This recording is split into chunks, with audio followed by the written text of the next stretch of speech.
Isang mapagpalang araw po sa ating lahat. Muli ako si Emmanuel o Alejandre. Ito ang aking daily devotion ngayong January 7.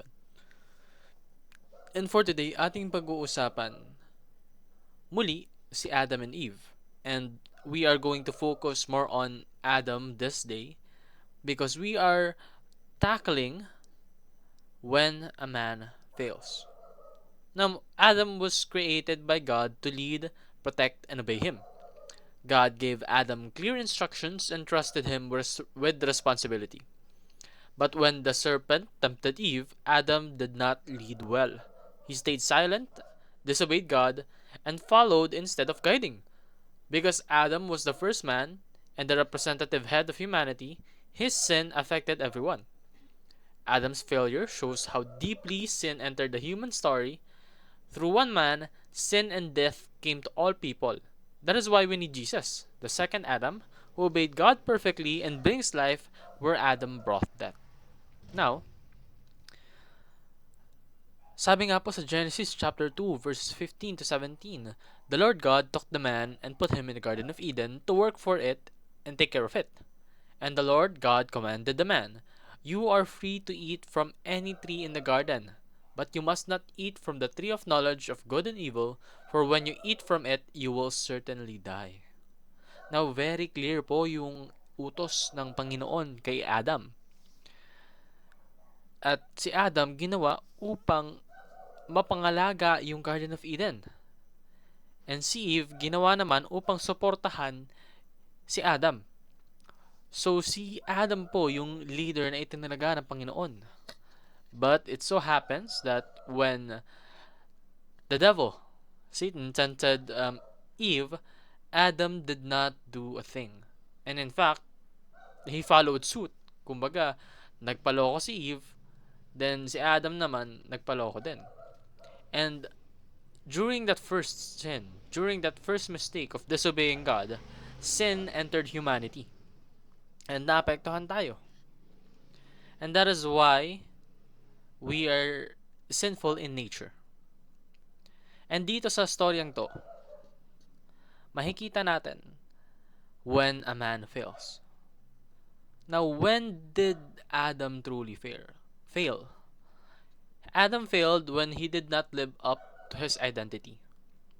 Ano nga ba yung identity ni Adam? His identity was to lead, to protect, and obey God. Pero lahat yon hindi niya ginawa. So, in a way, sinasabi rito na in order for you to fail, as a man, you will have to bear your responsibility. And kapag hindi mo yun nagawa, then you failed as a man. Isa pang pamamaraan upang ikaw mag-fail, it is when you do not listen and obey to God. Kapag sinusuway mo yung utos ng Diyos, you have already failed. Kapag hindi mo ginagawa yung plano niya para sa'yo, you have failed. And you also fail when you do not assume godly leadership. God created us to be leaders. Now, it doesn't mean na kailangan mong makaangat sa ibang tao. That's not leadership, no? Actually, Jesus is the King of all kings. Pero He, as a king, served His people by sacrificing Himself. Ibig sabihin po nito, hindi po ibig sabihin ng leadership ay you tower over other people. True leadership, godly leadership, allows you to serve the people that you govern.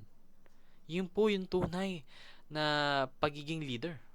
Yung tipong hindi ka nanlalamang sa tao. In fact, ginagamit mo yung leadership na meron ka, ay authority na binigay sa iyo ng Panginoon for you to uplift others para makatulong ka. And sinabi nga natin kung paano mag-fail. Ngayon, it's not the end of the road. When people fail, and most people do, you still have the chance to rise and fight and serve once again for the Lord.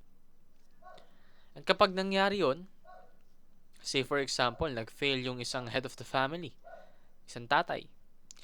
Kung ikaw ay nakikinig ngayon, at ikaw ay yung wife, you should support your husband instead of blaming him.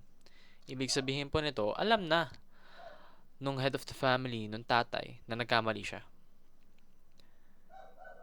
It's not your job to repeatedly remind him of his failures, but it is your job to assist him for his correction, para doon sa redemption niya, upang siya'y makabangon muli. And as a husband, take responsibility and humbly accept correction. Meron tayong tinatawag na accountability, ano? Alam mo na nagkamali ka. So do your best to make up for that mistake. Huwag ka nang magkamali palalo. Huwag mo nang takpan yung pagkakamali mo ng isa pang pagkakamali. Assume accountability and show your growth through words and actions combined.